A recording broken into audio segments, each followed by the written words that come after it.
Assalamualaikum warahmatullahi wabarakatuh. Hai semuanya, apa kabar? Perkenalkan, nama saya Fatmah dari kelas 11 OTKP 1. Nah, kali ini saya akan menjelaskan materi mengenai perabot kantor. Perabot kantor adalah benda-benda kantor yang biasanya terbuat dari kayu ataupun besi dan berfungsi untuk menunjang aktivitas pekerja kantor dan bersifat tidak habis atau dapat dipergunakan secara berulang kali. Nah, perabot kantor sendiri terbagi atas dua jenis atau dua macam. Yang pertama ada disebut dengan furnitur kantor atau office furniture. Yang kedua disebut dengan hiasan kantor atau office decoration.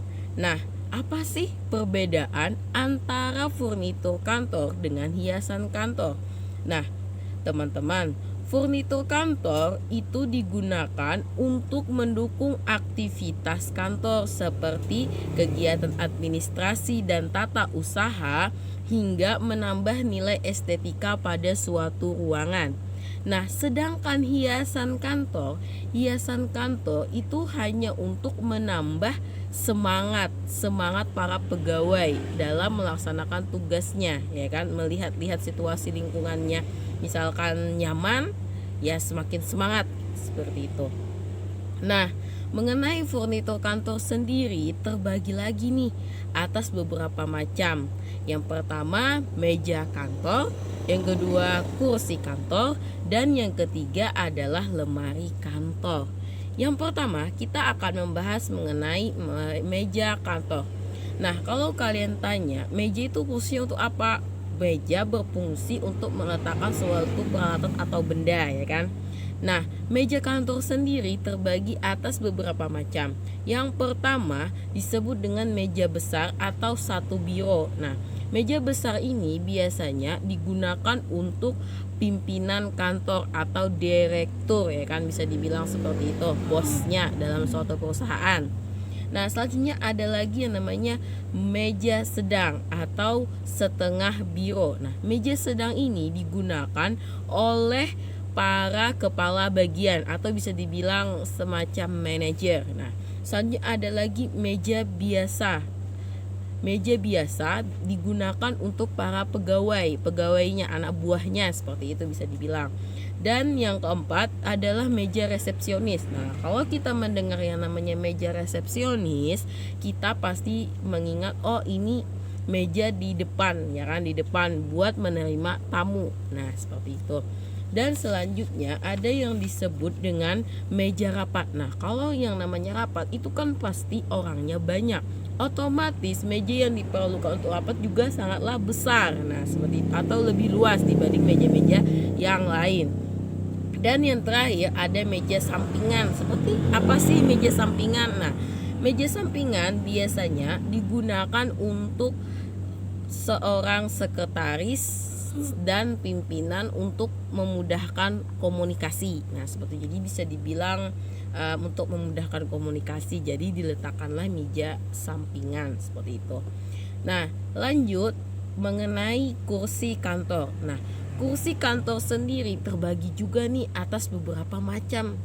Yang pertama ada yang namanya kursi eksklusif. Nah, kursi eksklusif ini adalah kursi yang biasanya digunakan oleh pimpinan kantor. Jadi kalaunya pimpinan kantor itu mejanya meja besar, ya kan, dan kursinya kursi eksklusif. Nah, selanjutnya ada lagi kursi rapat. Nah, kursi rapat ya kursi yang digunakan untuk rapat. Lanjut ada lagi yang namanya kursi tamu. Nah, biasanya kursi tamu ini berdekatan dengan meja resepsionis seperti itu. Selanjutnya ada lagi yang namanya kursi pegawai. Nah, kursi pegawai ini berdampingan dengan meja biasa yang biasanya digunakan untuk para pegawai dalam suatu perusahaan tersebut.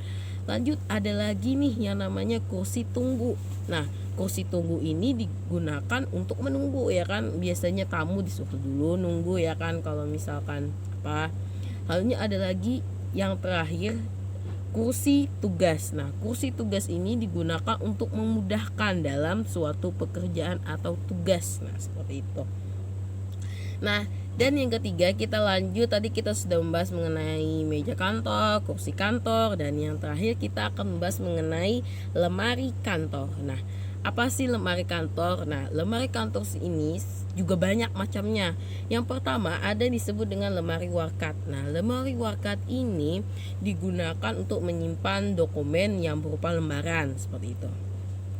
Lalu ada lagi yang namanya lemari rak. Nah, beda dengan lemari warkat, lemari rak ini biasanya digunakan untuk menyimpan buku-buku atau dokumen-dokumen yang sudah dimasukkan ke dalam ordner. Nah, selanjutnya yang ketiga pasti kita semua tahu, yakni lemari brankas. Nah, lemari brankas itu digunakan untuk menyimpan uang ataupun istilahnya surat-surat penting dalam suatu perusahaan. Nah, bisa dibilang untuk menggunakan menyimpan harta misalkan seperti itu.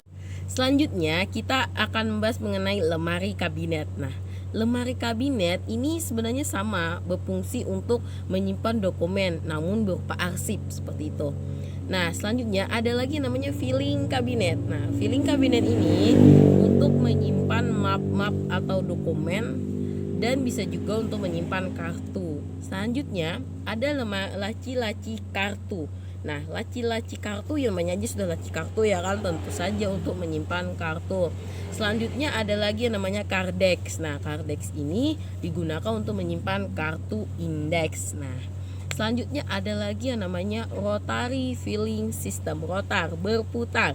Nah, sebenarnya rotary filling system ini kegunaannya itu sebenarnya kurang lebih sama dengan filling kabinet. Namun perbedaannya kalau rotary filling system ini alatnya lemarinya itu diputar dulu, untuk mengambil dokumen harus diputar seperti itu. Selanjutnya ada yang namanya tickler file. Nah, tickler file ini digunakan untuk menyimpan dokumen yang sifatnya kecil ya kan, istilahnya seperti itu, lembaran kecil.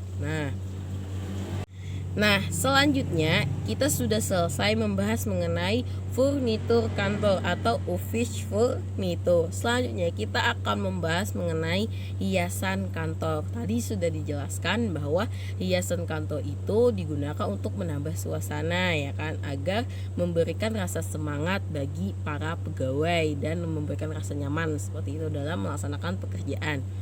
Nah, adapun hiasan kantor tersendiri terbagi atas beberapa macam atau bisa berupa, pertama bisa berupa gambar yang di dinding misalkan seperti poster, peta, nah seperti itu.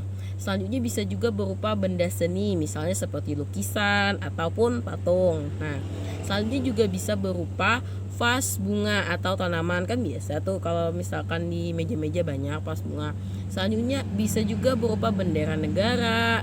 Lanjut yang kelima bisa juga berupa hiasan meja seperti figura, foto dan lain-lain, misalkan foto keluarga kah ya kan, untuk menambah semangat. Selanjutnya alat petunjuk waktu, contohnya seperti apa? Jam dinding atau jam meja misalkan. Selanjutnya ada lagi alat penerangan, contohnya lampu. Nah, lampu. Dan yang terakhir bisa juga berupa penyejuk ruangan, misalkan seperti AC ataupun kipas angin. Nah, seperti itu.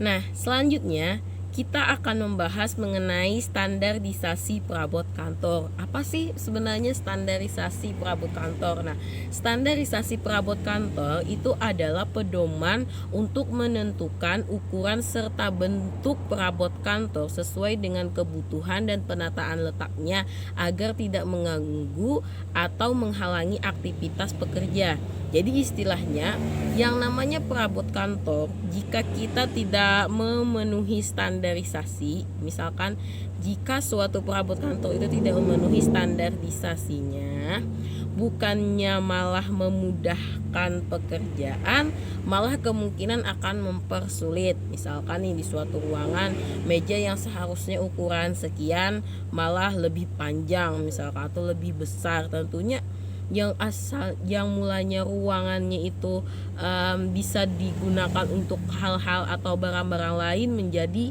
tidak muat lagi seperti itu misalkan ya kan.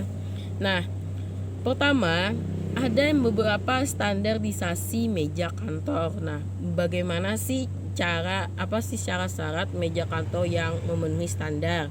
Yang pertama, area permukaan meja sampai lantai tidak seluruhnya tertutup, artinya masih ada rongga-rongganya seperti itu. Lalu bagian bawah harus mempunyai kaki-kaki. Nah, biar mudah ya kan. Lanjut, permukaan meja tidak memantulkan cahaya agar tidak silau, seperti itu bisa dibilang ya kan. Lalu luas meja itu sesuai, tidak terlalu luas atau tidak terlalu sempit. Nah, seperti itu.